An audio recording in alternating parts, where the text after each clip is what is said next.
नमस्कार. श्री ब्रह्मचैतन्य महाराज प्रवचने सार. जुलै महिन्याचा विषय सद्गुरू. 19 जुलै. साधनाची 4 अंगे.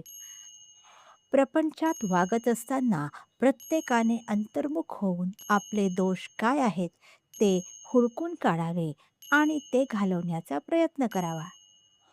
प्रत्येकजण स्वतःच्या अवगुणांकडे दुर्लक्ष करून दुसऱ्याच्या अवगुणांकडे किंवा दोषाकडे पाहतो.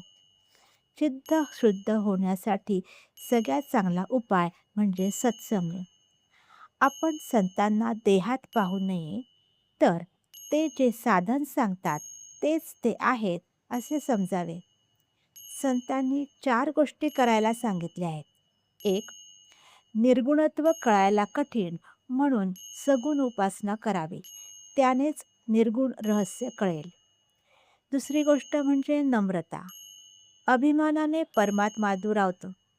सर्वांशी जो नम्र तो भगवंताला प्रिय असतो. तिसरी गोष्ट अन्नदान. कलियुगात यथाशक्ती अन्नदान करीत जावे. त्याचे महत्त्व फार आहे. चौथी गोष्ट म्हणजे भगवत नामस्मरण अखंड ठेवणे. परमात्म प्राप्तीसाठी संतांनी नाम ही अजब वस्तू दिली आहे. गुरु एकदा भेटला की आता काही करायचे कर्तव्यच उरले नाही असे ज्याला वाटते त्यानेच गुरु भेटल्याचे सार्थक केले असे होते. गुरु परते दुसरे त्याला साधनच नसते. तोच परमार्थ आणि तीच त्याची तीर्थयात्रा होते. आणखी काही करायचे आहे असे त्याच्या ध्यानी मनीही येत नाही. अत्यंत चिकाटीने संतांचा समागम करावा आणि त्यांच्या कृपेस पात्र व्हावे. काही सांगायचे असल्यास, बोलायचे असल्यास, शेअर करायचे असल्यास कमेंट करा.